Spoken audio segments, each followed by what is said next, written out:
Praise the lord. యేసు రక్తమే జయము. మన రక్షకుడు మహిమోచ్చకుడైన యేసుక్రీస్తు పరిశుద్ధ నామములో అందరికీ వందనాలు. చిన్న ప్రార్థన ద్వారా ఉదయకాల వాక్యధ్యానం చేసుకుందాము.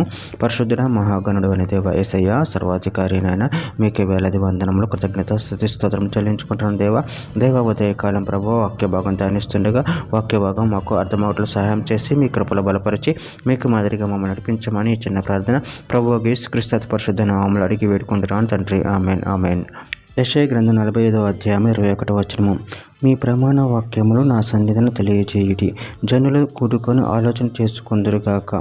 పూర్వకాలం మొదలుకొని ఆ కార్యమును తెలియజేసిన వాడెవడు?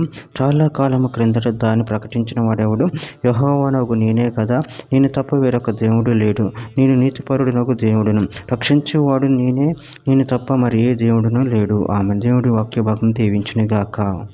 ప్రభునందు ప్రియులారా, ఇక్కడ వాక్య భాగంలో గమనించినట్లయితే ప్రమాణ వాక్యంలో నా సన్నిధిని తెలియచేయడి, జనులు కూడుకొని ఆలోచన చేసుకుందరు కాక. పూర్వకాలం మొదలుకొని ఆ కార్యములను తెలియజేసిన వాడెవడు? చాలా కాలం క్రిందట దాన్ని ప్రకటించిన వాడెవడు? యెహోవానగు నేనే కదా, నేను తప్ప వేరొక దేవుడు లేడు. నేను నీతిపరుడునకు దేవుడును, రక్షించువాడును నేనే, నేను తప్ప మరి ఏ దేవుడును లేడు.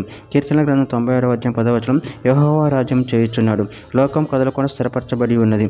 న్యాయమును బట్టి ఆయన జనములను పరిపాలన చేయును. ఈ వార్తను అన్ని జనులలో ప్రకటించుడి. యెషయా గ్రంథం 46వ అధ్యాయం 9-10 వచనం. చాలా పూర్వమున జరిగిన వాటిని జ్ఞాపకం చేసుకున్నాడు. దేవుడును నేనే, మరి ఏ దేవుడును లేడు. నేను దేవుడును, నేను నన్ను పోలిన వాడెవడును లేడు. నా ఆలోచన నిలిచినని, నా చిత్తం అంతయు నెరవేర్చుకుందునని చెప్పుకొనుచు ఆది నుండి నేనే కలగబోవు వాటిని తెలియజేయుచున్నాను. పూర్వకాలం నుండి నేనే ఇంకా జరిగిన వాటిని తెలియజేయుచున్నాను. యెషయా గ్రంథం 45వ అధ్యాయం 18వ వచనం. ఆకాశముకు సృష్టికర్తకు యెహోవా దేవుడు, ఆయన భూమిని కలగజేసి దాన్ని సిద్ధపరిచి స్థిరపరచును. నిరాకారముగా ఉండునట్లు ఆయన దాన్ని సృజింపలేదు, నివాస స్థలమగునట్లుగా దాన్ని సృజించును. ఆయన సెలవిచ్చినదేమనగా, యెహోవాను నేనే, మరి ఏ దేవుడును లేడు. తీతుకు రాసిన పత్రిక 2వ అధ్యాయం 13వ వచనం.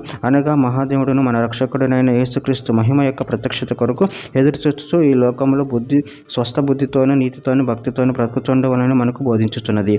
చివరిగా ఒక మాట. యోబు గ్రంథం 37వ అధ్యాయం 23వ వచనం. సర్వశక్తుడకు దేవుడు మహాత్మ్యము గలవాడు, ఆయన మనకు అగోచరుడు, న్యాయమును నీతిని ఆయన ఏమాత్రం చెరపడు. అందువలన నరులు ఆయన యందు భయభక్తులు కలిగి ఉందురు. ఆమెన్. దేవుడి వాక్య భాగం దీవించిన కాక చిన్న ప్రార్థన చేసుకుందాము. పరిశుద్ధుడ మహాగణుడు అనే దేవ యేసయ్య, నాయన మీరు ఇచ్చిన వాక్యాన్ని బట్టి ప్రముఖతను చెల్లించుకుంటున్నాను తండ్రి. నాయన మీరే సమస్తం సృష్టించి సిద్ధపరిచి స్థిరపరిచారు ప్రభావ. అందుని బట్టి ప్రముఖతను చెల్లించుకుంటూ మీ ప్రేమ కృపను నిరంతరం కాచి కాపాడమని చిన్న ప్రార్థన నామములో అడిగి వేడుకుంటున్నాను తండ్రి. Amen amen.